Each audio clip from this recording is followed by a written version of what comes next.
예수님을 믿는 사람의 어떤 모습, 특징이라고 얘기할 때 여러분 속으로 한번 대답해 보세요.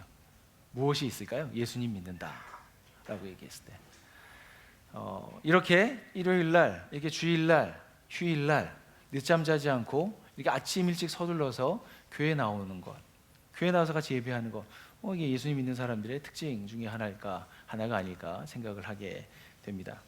또 식사하기 전에 기도하는 사람, 요즘에 기도를 그냥 함께 몰아서 하는 사람도 있더라고요. 그리고 삼시세끼를 한 번에 딱 그리고 하시는 분들도 있다는 얘기를 듣습니다. 개인 이력서나 어떤 자기 소개서를 쓸 때 어떤 종교란이 있으면 거기다 기독교라고 쓰면 이 사람이 기독교인이구나 하는 것들을 또 알게 되기도 합니다. 여러분 힘들고 어려운 일 있을 때 누군가에게 나 좀 기도해줘, 기도를 좀 부탁하면서 또 내가 하나님을 아는 사람이야, 하나님이 내가 필요해 라고 중보를 부탁하죠. 또 열심히 있는 사람은 좀 더 그것에 대해 응답받고자 본인이 정말 열심히 기도하는 사람이 기독교인, 예수님 믿는 사람이라고 할 수 있습니다. 여러분, 그런데 저는 질문이 생겼어요. 이렇게 여러 가지 기독교인이라고 하는, 예수 믿는 사람들의 특징이라고 하는, 모습이라고 하는 여러 가지 이렇게 덕목들, 우리의 항목들 중에서 하나라도 어기면 어떻게 되는 거지? 그런 기독교인이 아닌가? 그럼 어떻게 생각하시나요? 회개하고 다시 하나님 앞에 나가서 기도하면 되는 건가요? 저는 거기에 좀 고민이 생겼습니다. 다시 질문하면 룰을 잘 지켜야만 그리스도인이라고 할 수 있는 것인가 하는 것입니다. 완벽한 사람이 그리스도인인가 하는 것이죠. 여러분, 과연 예수님을 믿는다는 것은 무엇을 의미하는가? 그것이 제가 앞으로 한 6주간 우리 전가족 여러분 수련회와 수련회를 통해서 여러분들과 함께 말씀을 나눌 주제이기도 합니다. 먼저 오늘부터 같이 시작되는 요한 1서의 말씀인데요, 요한 1서 1장, 2장, 3장에 있는 말씀으로 여러분과 앞으로 6주간 나누게 됩니다. 먼저 요한 1서가 기록된 이 성경의 어떤 배경을 좀 이해하고 성도들은 어떤 사람들이었는지를 이해할 때 저희가 좀 이해가 깊어질 것 같습니다. 여러분, 요한 1서는 예수님께서 이 세상에서 오셨다가 죽으셨다가 부활하고 나서 한 60년 뒤에 기록된 성경입니다. 예수님께서 한 33년, 예수님께서 사후 그때 승천하시고 가셨기 때문에 50년에서 60년 지나고 난 후에 한 85년에서 100년 사이에 요한 1서가 기록됐다고 이야기합니다.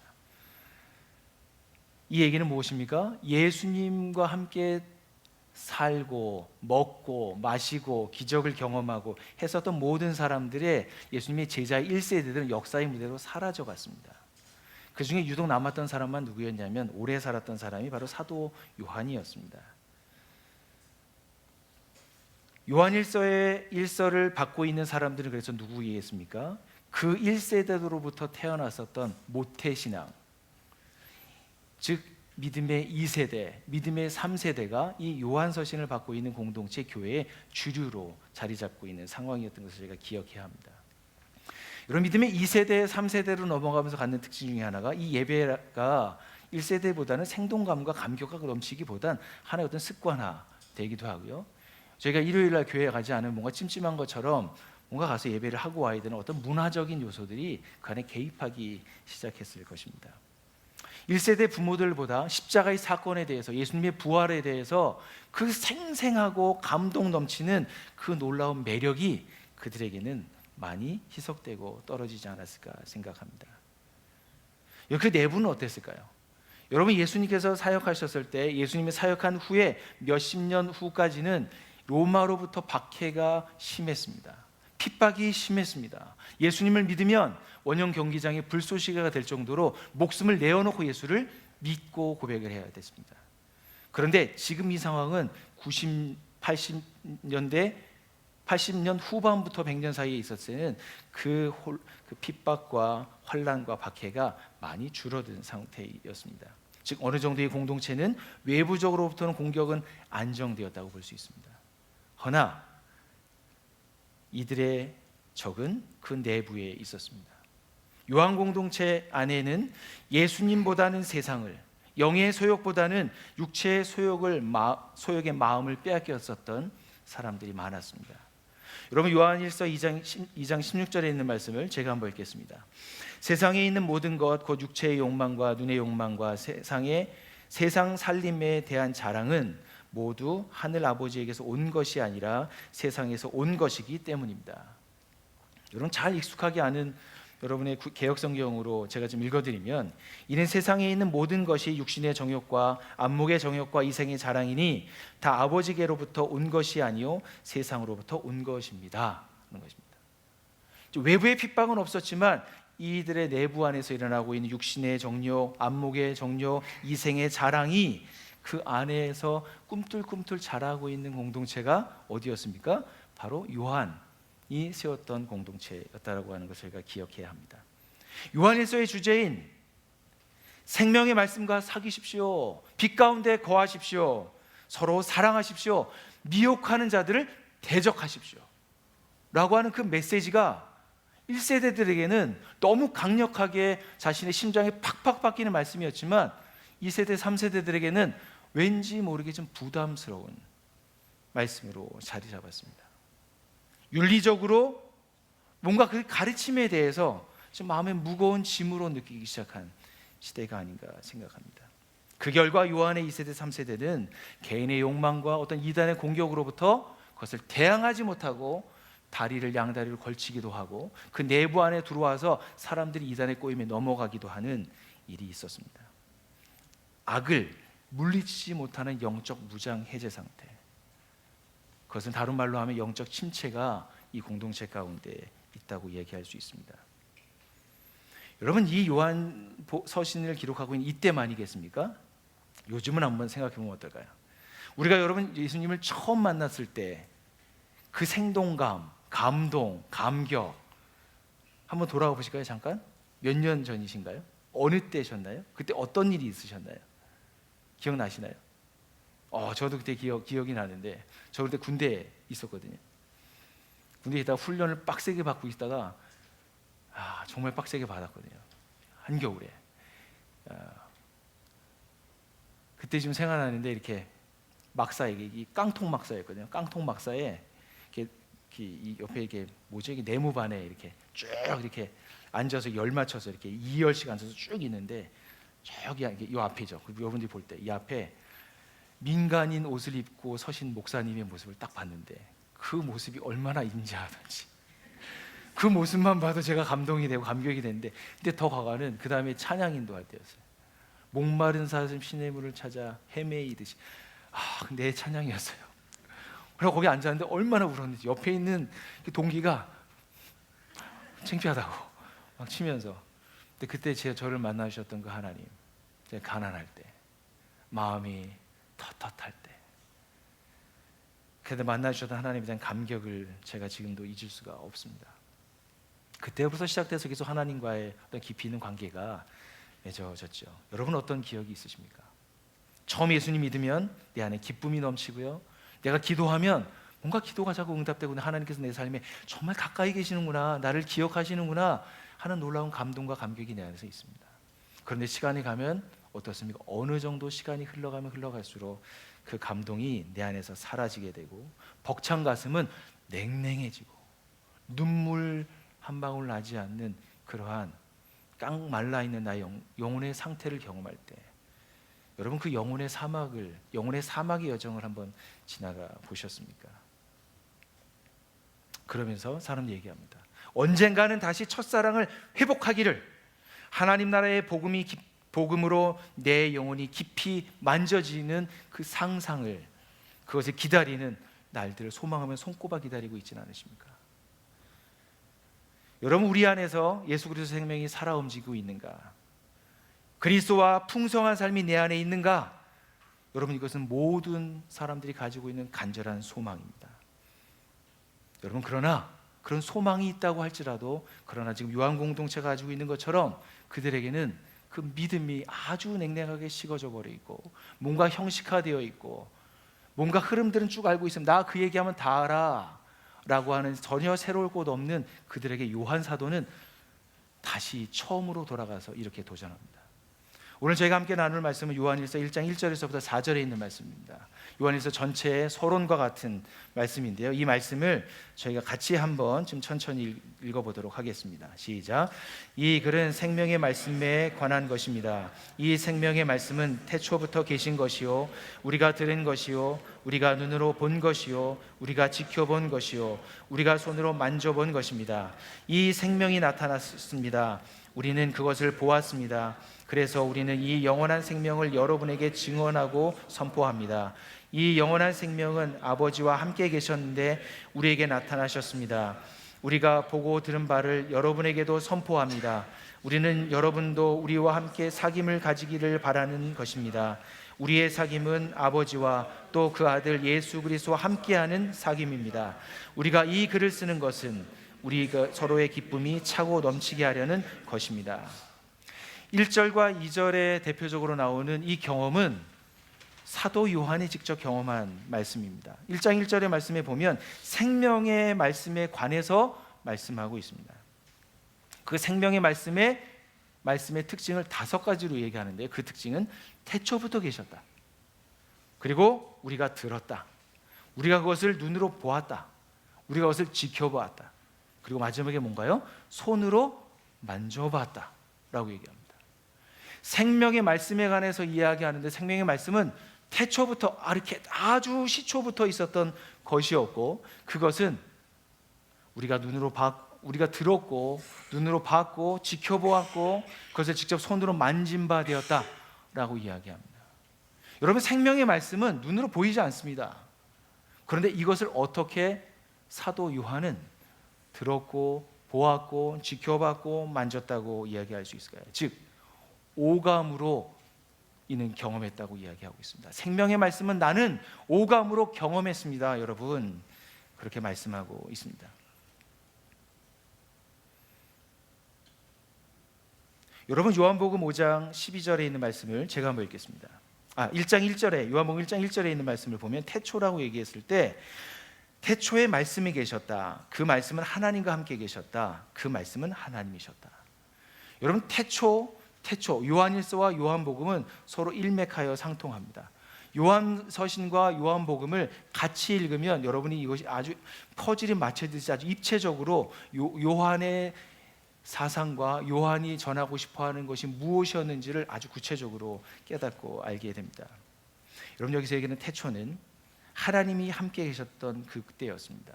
그 하나님이 누구셨습니까? 그분이 바로 예수 그리스도를 말씀하고 있습니다.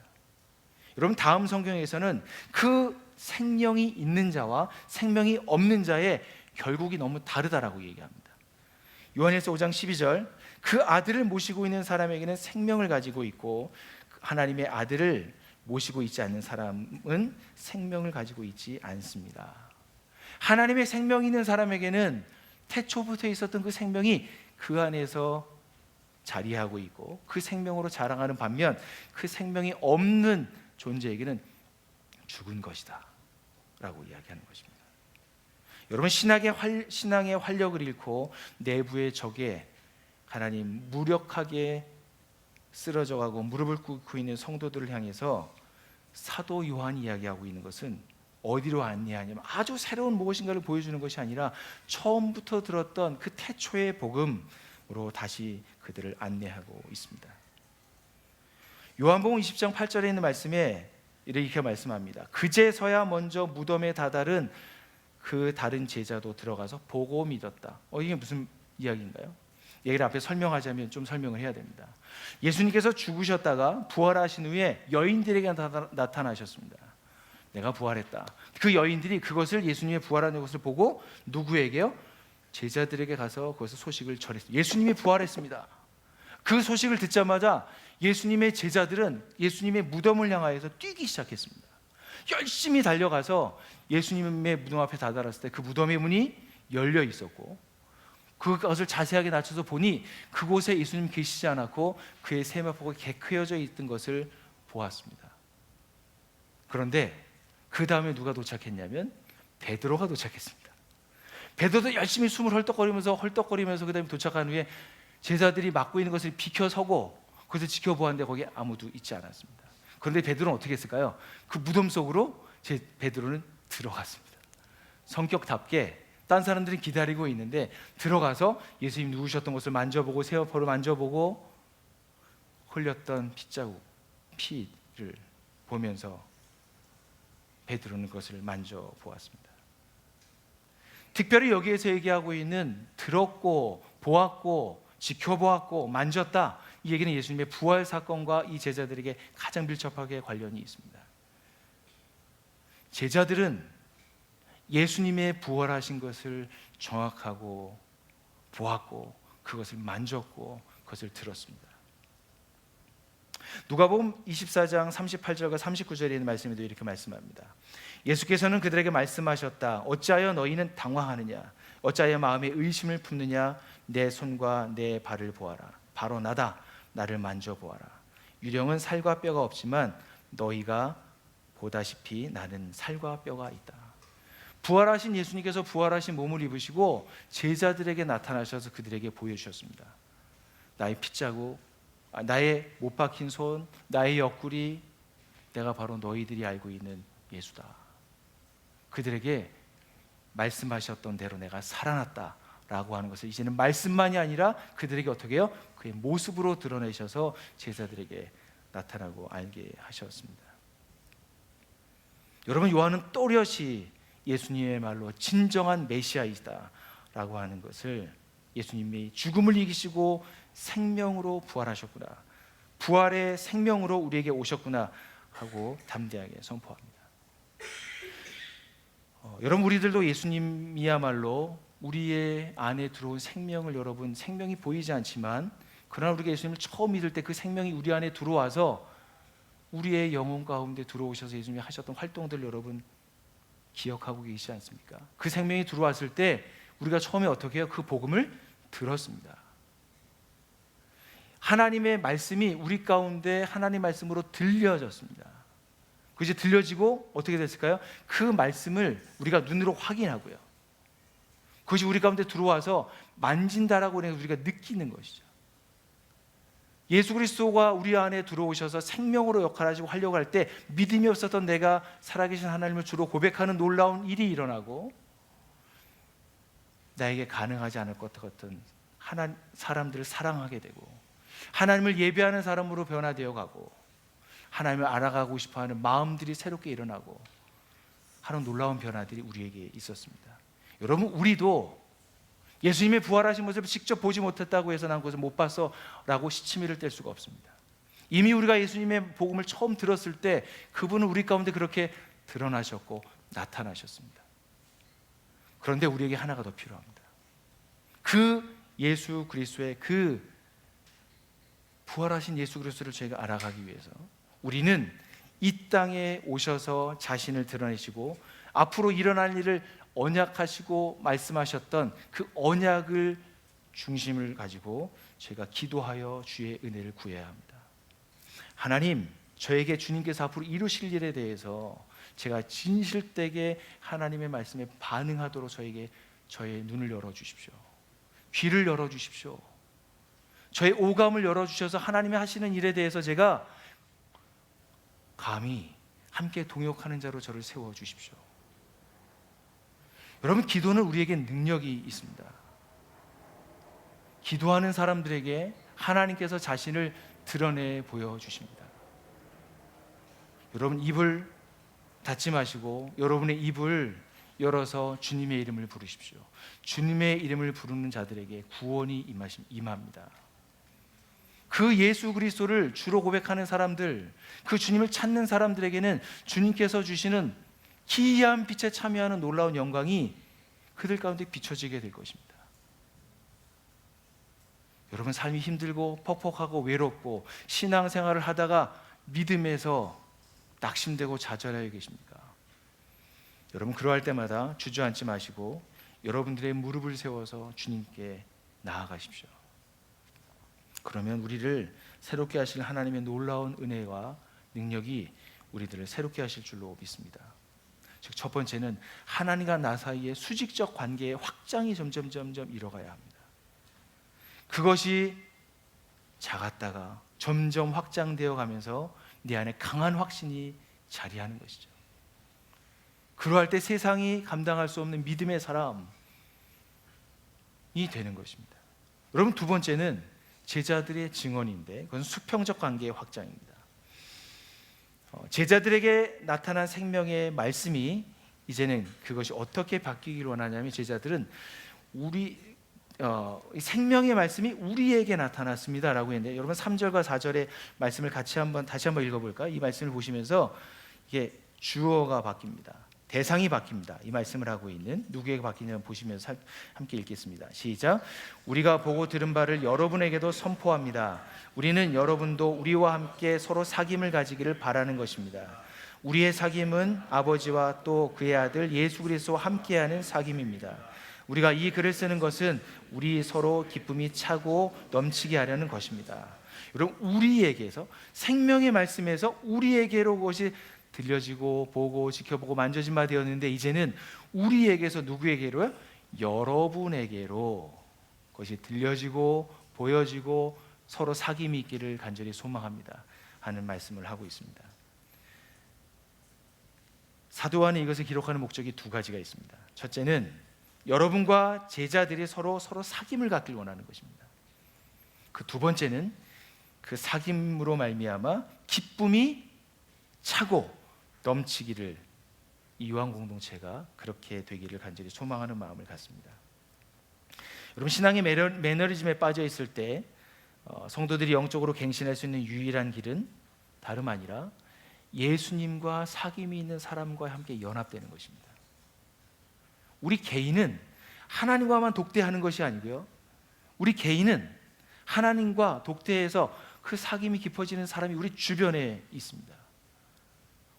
우리의 신앙생활은, 우리의 믿음은 하나님과의 수직적 관계만 생각해야 될 것이 아니라 수평적으로 나 있는 형제 자매들을 우리가 함께 살피고 돌아봐야 합니다.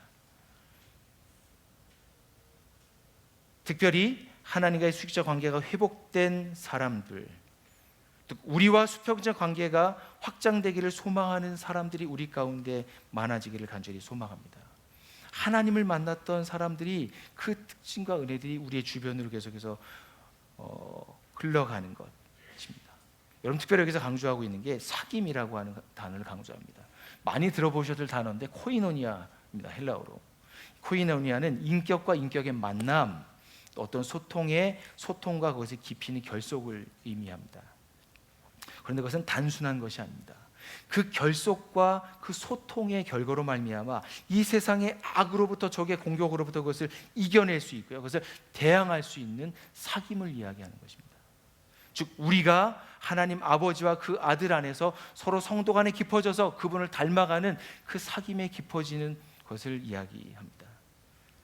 즉 저희가 배웠던 식으로 얘기한다면, 우리의 믿음의 일일치를 이루어서 서로 삶을 공유하고 살아가는 일일치를 이루고, 그 안에 우리 가운데 있는 그리스도를 알아가는 그 은혜들을 누려가면서, 이제는 우리 안에 누려있던 그 복음이 우리가 서로 안에 예수 그리스도를, 하나님을, 그 형상을 온전히 회복해가는 그 사귐으로 깊어지는 단계, 그 놀라운 사귐이 깊어지기를 요한 사도는 간절히 소망하고 있습니다. 혹시 여러분 중에 대천덕 신부님이라고 알고 계신가요? 네, 예수원, 대천덕 신부는 예수원 딱 생각나죠. 지금은 이 땅에 계시진 않지만, 하나님 분에 가셨지만, 제가 그분을 생전에 한 번 만날 수 있는 기회가 있었습니다. 제가 예수원을 방문했을 때인데, 예수원은 특별하게 같이 이렇게 서로 영성의 공동체로 함께 살지 않습니까? 토지는 하나님의 것이다. 그래서 거기 가서 저는 그 큰 비석을 보면서 그 레위기에 있는 그 토지, 하나님의 것임에 대해서 아주 깊이 있게 각인됐었던 인상이 저 안에 있습니다. 그리고 거기에 가면 뭐 기도 시간이 정해져 있죠. 그리고 함께 노동을 하는 시간도 있고요, 함께 또 식탁 교제를 하기 위해서 식탁을 같이 만들기도 하는 여러 가지들이 있습니다. 근데 그 대천덕 신부님 하셨던 말씀 중에 제가 기억에 나는 말씀이 있습니다. 교회는 가르침을 받으러 오는 것이 아닙니다. 교회는 서로 간의 깊은 사귐을 갖기 위해서 오는 것입니다. 교회는 공동체여야 합니다. 제가 그때 25살 정도 됐었던 것 같아요. 교회가에 대한 새로운 이해를 했던 기억이 제가 납니다. 교회가 익명성을 두고 나와서 그냥 예배를 드리고 있는 어떤 행위로 끝나는 것이 아니라, 이 안에 들어와 있는 하나님과의 수적 관계가 확장되어가는 사람들과 서로 수평적으로 확장되어져가는 그 놀라운 사귐이 있는 공동체, 우리 주님께서 그것을 소망하시는구나 하는 것을 저만이 아니라 제가 그때는 잘 몰랐는데 그분을 통해서 그것을 명확하게 이해하게 되고, 그런 소망을 가지고 제가 30대 나들목 교회를 가게 되고 지금 여기까지 이르게 된 것 같습니다. 여러분의 인생에서 중요한 사람을 만나는 것은 중요하다고 생각합니다. 하나님과의 일치된 관계를 했었던 사람을 알고 계십니까? 그분과 교제하고 계십니까? 여러분, 우리 가정교회가 그러한 곳이 되었으면 좋겠습니다. 내가 만나고 있는 가장 가까이 있는 사람들에게 하나님을 얘기하는 게 꼭 전혀 부담스럽지 않는, 그도 들을 수 있고 나도 알아들을 수 있고 우리가 함께 공명할 수 있는 것, 그런 사귐이, 그런 놀라운 일이 우리 나들목 양평교회 가운데 더해지기를 간절히 소망합니다. 이러한 생명이 넘치는, 생명의 말씀이 가득한 공동체를 세우기 위해서는 첫째는 하나님 아버지와 그의 아들과 사귐의 우선순위를 두는 것입니다. 하나님은 제자들이 누리는 엄청난 축복과 또 예수님과의 친밀한 관계들을 누리도록 우리를 세워오셨습니다. 그것이 우리들을 향한 뜻입니다. 예수를 믿는다는 것은 여러분 무엇일까요? 단순하게 신학을 고백하고 예배 자리에 앉아있고 기도하고 기도를 부탁하고 그래서 응답받고 하는 것 이상입니다. 예수를 믿는다는 것은 예수님과 사귐이 깊어지는 것입니다. 하나님과 사귐이 깊어지는 것입니다. 어제 알았던 지식보다 오늘의 새롭게 알아가는 것이 더 깊어져 갈 때 우리의 영혼은, 우리의 모든 삶의 전 인격은 날로 새롭게 됩니다. 하나님은 그것을 우리에게 그렇게 주기도 원하셔서 요한 사도를 통해서 다시 한번 우리에게 이러한 말씀을 주고 계십니다. 요한복음 7장 3절에 있는 말씀을 같이 한번 읽겠습니다. 시작. 영생은 오직 한 분이신 참 하나님을 알고 또 아버지께서 보내신 예수 그리스도를 아는 것입니다. 영생은 죽어서 누리는 것이 아닙니다. 성경에서 얘기하는 영생은 하나님을 아는 것입니다. 예수 그리스도를 아는 것입니다. 그 안다라고 하는, 기노스코라고 하는 단어는 여러분 부부간에 서로 알아가는 것을 얘기합니다.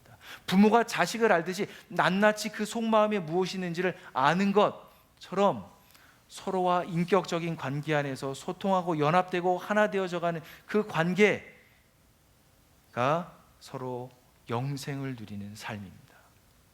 그래서 여러분, 영생은 현재형입니다. 여러분, 영생을 누리길 원하십니까? 이 땅에서의 죽음이 가득한 세상에서 여러분 진짜 영원한 생명 가운데 내가 들어가서 그것의 수혜자일 뿐만 아니라 나를 통해서 그것이 전하여지는 그런 은혜의 통로가 되기를 원하십니까? 그러기 위해서 핵심은 여러분, 아버지께서 보내신 예수 그리스도를 알아가는 데 있습니다. 이것을 놓치지 마십시오. 여러분, 그래서 중요합니다. 우리가 보고 듣고 만지고 하는 것에 중요한 것이 있습니다. 여러분들이 가장 가까이 하는 것을 우리는 닮아가거든요. 눈 제일 먼저 떠서 여러분 무엇을 보시나요? 저도 무의식 중에는 스마트폰을 엽니다. 그렇지만 밤새 카톡이 뭐가 왔나? 요즘에 가끔 이렇게 우리 저희 양평교회 가족들이 갑자기 사고가 갑자기 있잖아요. 그래서 약간 제가 깜짝 놀라가지고 저도 무의식 중에 그냥 이렇게 카톡을 이렇게 확인하는 약간의 버릇이 제가 생기긴 한 것 같아요. 또 나라적으로 어수선하니까 무슨 일이 있는 건 아니야, 뭐 특종이 뭐가 없을까, 이런 얘기들.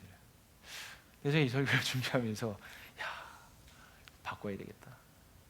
눈을 떠서, 맞아, 하나님 눈을 뜨게 해주셔서 감사합니다.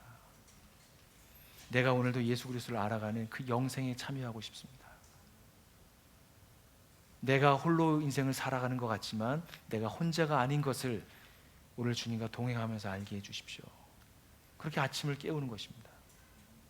그리고 점심때가 돼서 한 5분 정도 시간 내셔서 책상에 혼자 앉아 계시든, 정말 그렇게 가끔 이게 저희 사무실이 있는데 5층 이 사무실 되게 뷰가 되게 좋아요. 그래서 제 사무실 뒤를 열고 가면 이렇게 베란다가 있는데 거기 딱 들어가서 보면 여기 남한강 아신데 여기가 이렇게 쭉 보여요. 그래가지고 쭉 바라보고 있거든요. 그럼 제가 눈이 좀 노안이 있어 약간 빨리 와가지고 초점이 안 맞는데 그걸 딱 보게 되면 뭔가 이렇게 다시 이렇게 뭔가 시력이 교정되기도 하고, 죄송합니다 어르신들에게 옆에서. 예, 근데 정말 보이지 않아요 잘. 그래가지고 그럴 때 있는데 뭔가 리프레시 되는, 또 이게 자연이 좋아서 산을 좀 보면서 하나님 지으신 자연, 그 구름, 그 제가 거기 키우는 또 화분이 있어요. 화분 물을 주고 여러 화분들이 있거든요. 그래서 허브기 때문에 이렇게 또 만져주면서 잘 자란다, 향도 한번 맡아보기도 하고. 그럼 그러면서 우리의 일상에서 잠깐 일탈을 하십시오. 자의적 일탈을. 그래서 그 시간에 주님과 만나십시오. 그리고 마지막에 저녁에 누울 때 피곤하다, 그리고 누우실 수 있겠지만 오늘 그 피곤한 하루를 잘 지냈구나, 너 수고했다, 자기를 좀 쓰담쓰담 해주시기도 하고, 자녀들이 있으면 너도 오늘 수고했다, 같이 모여서 기도하기도 하고, 그렇게 하루를 마감하고, 그런 날들이 우리 가운데 있기를 간절히 소망합니다. 여러분, 우리는 정말 우리가 사랑하는 무엇이 생기면 우리의 시간과 에너지와 모든 것을 거기에 우선순위를 맞춥니다. 여러분들에게 가장 우선순위가 무엇이어야 하겠습니까? 긴급하고 앞에 갑자기 급박하게 해결해야 될 일들을 위해서 여러분들의 소중한 시간과 인생을 허비하지 않으시길 바랍니다. 정말 중요한 것, 영생을 누리게 하시는 그 예수 그리스도를 알아가는 그 기쁨을 우리 나름 양평교회 가족들이 맛보시게 되길 간절히 소망합니다. 두 번째는 증언자의 삶을 사는 것입니다. 예수님의 제자들은 예수님이 부활하신 것을 경험한 후에 사실은 하시기 전에 이 제자들은 방향을 사실 못 잡았어요. 예수님이 돌아가신 다음에 이제 누구를 따라가야 되는가 마음이 헛헛했거든요. 오합지졸이었고, 또 그들의 개인적으로는 아시겠지만 사도들도 입신양명을 위해서 예수님이 오른쪽에 앉게 해달라, 왼쪽에 앉게 해달라, 그런 자리 싸움을 했었던 사람들이 제자들이었거든요. 그러니까 제자들이라고 별반 다르지 않습니다, 저희랑 성정이. 그런데 그들이 십자가의 사건과 부활의 사건을 경험하면서 그들은 예수님의 말씀에 대해서 들었고요, 이제는 그것을 증언하는 증인의 삶을 시작합니다.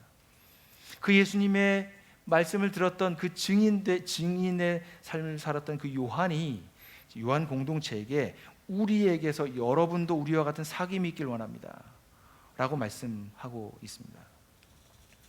요한복음 3장 24절에 있는 말씀, 여러분 같이 한번 이 본문을 읽어보도록 하겠습니다. 읽겠습니다. 시작. 그리스도의 계명을 지키는 사람은 그리스도 안에 있고 그리스도께서도 사랑 안에 계십니다. 그리스도께서 우리 안에 계시다는 것을 그가 우리에게 주신 성령으로 우리는 압니다. 우리가 들었고 보았고 만졌고 하는 이 모든 일 위에 플러스 하나가 더 있습니다. 성령님께서 그것을 우리 가운데 확증하여 주십니다. 그것을 실체가 되게 하여 주십니다. 놀라운 일을 하시는 분이 우리 가운데서 살아계시는 그 성령께서 우리가 알게 모르게 우리들을 새로운 곳으로, 새로운 지경으로 우리들을 이끌어 가십니다. 그래서 우리는 이렇게 고백합니다. 여러분, 이 말씀 갈라디아서 2장 20절 암송하시는 분들 많으시죠. 사도 바울이 그렇게 경험한 예수님에 대해서, 자신의 삶에 대해서 이렇게 말씀합니다. 나는 그리스도와 함께 십자가에 못 박혔습니다. 이제 살고 있는 것은 내가 아닙니다. 그리스도께서 내 안에 살고 계십니다. 내가 지금 육체 안에서 살고 있는 삶은 나를 사랑하셔서 나를 위하여 자기 몸을 내어주신 하나님의 아들을 믿는 믿음 안에서 살아가는 것입니다. 이러한 고백이 우리도 가능하지 않습니까? 이러한 고백을 우리도 합니다. 여러분, 여기서 좀 잘 한번 봐야 되는데, 여러분에게 복음을 전해준 증인들이 계시지 않았습니까? 한번 기억해 보실까요? 나에게 누가 복음을 전해주었나? 한번 떠올려 보셨나요? 되게 감사한 분 아닌가요? 이번 한 주간이 지나가면서 여러분 이렇게 기프티콘이라도 하나 보내십시오. 그분들에게 나에게 이걸 전해줘서 너무 감사해요. 여러분, 이제는 우리가 그것을 받았다면 우리는 이제 그것을 전하는 증언자의 삶을 사는 사명을 우리가 갖고 있습니다. 내가 알고 있는 것을 전하여 보면 진짜 그것이 무엇인지 알게 됩니다. 내 능력의 한계를 넘어서 역사하시는 성령님을 복음을 전하는 가운데 경험하게 될 것입니다. 그것은 제 얘기가 아니고요, 복음을 전할 때 많은 기적들, 많은 경험을 누렸던 사도행전의 역사가 우리에게 증언하고 있습니다. 예수 그리스도를 내 안에서 경험하고 누렸던 것을 이제는 누군가에게 전할 때 우리들은 그 생명력을 우리가 생명력에 전하는 그 예수님의 사역에 우리가 함께 동역하는 동역자가 됩니다. 진짜 사귐을 갖고요, 진짜 우정의 관계로 확장되어 가는 것입니다. 옛날에는 만남, 알아가는 것에 그쳤다면 이제는 그분이 하시는 일에 동역하고 동참하는 사람으로 변화된 우리의 삶을 꿈꾸고 소망하게 됩니다. 여러분 꿈을 꾸십시오. 어제 아침에 여기에서 같이 토요일 아침 기도회를 끝나고 나서 마지막에 기도하는데 뭔가 이렇게 마음에 이렇게 벅찬 게 약간씩 올라오는 것을 느꼈어요. 그 전주와는 좀 다르게 뭔가 우리 교회 안에서 하나님께서 어떤 일들을 시작하시려고 하시나 보다. 이상한 좀 마음이었어요. 뭐 증거를 대라 하면 증거를 대지 못하겠지만 제 안에 그런 일들이 일어나고 있습니다. 여러분의 가정에서 교회가 세워지는 한번 꿈을 꿔보십시오. 내 거실에서 사람들이 함께 모여서 하나님의 말씀으로 변화되어 가는 꿈. 그리고 우리의 가정이 있는 그곳에 주변에 마을이 하나님 나라의 복음으로 세워져 가는 꿈. 어떤 일이 일어날까요? 저는 양평이야말로 그게 가능한 곳이라고 생각합니다. 지역 그곳에 들어가서 여러분 진짜 예수님을 잘 믿으면 아주 매력적인 사람이 되거든요. 예수님을 정말 잘 믿는 사람들은 세상 사람들에게 왜 그렇게 사냐라고 궁금증을 유발하게 됩니다. 자기의 복만을 위해서 많은 욕심을 가지고 하나님께 기도만 한 사람이 아니라 자기 것을 나눠줌으로 말미암아 사람들이 이 안에 모이게 됩니다. 우리의 자녀들이 하나님 나라의 복음으로 교육받는 교육 공동체가 세워지는 꿈. 이런 놀라운 일들이 여러분이 가지고 계시는 그 꿈을 통해서 이 공동체 안에서 모아져서 생명을 낳고 생명을 또 더 풍성하게 누리게 되는 공동체가 되길 간절히 소망합니다. 말씀의 결론을 맺도록 하겠습니다. 기쁨과 사랑이 충만한 공동체가 되는 양평교회를 꿈꾸면서 요한복음 15장 12절과 11절과 12절에 있는 말씀을 마지막으로 여러분과 함께 읽고 마치도록 하겠습니다. 내가 너희에게 이러한 말을 하는 것은 내 기쁨이 너희 안에 있게 하고 너희의 기쁨이 넘치게 하려는 것이다. 내 계명은 이것이다. 내가 너희를 사랑한 것과 같이 너희도 서로 사랑하여라. 기쁨이, 생명의 기쁨이 회복된 사람들의 가장 큰 특징은 서로 사랑하는 데 있습니다. 사랑은 하고 싶어서 되는 것이 아니고요, 사랑은 결과입니다. 생명의 말씀이신 그 주님과 우리가 사귐이 깊어지고 확장될수록 우리의 사랑은 구체적이 되고요, 아주 신실하게 되고요, 확장되게 됩니다.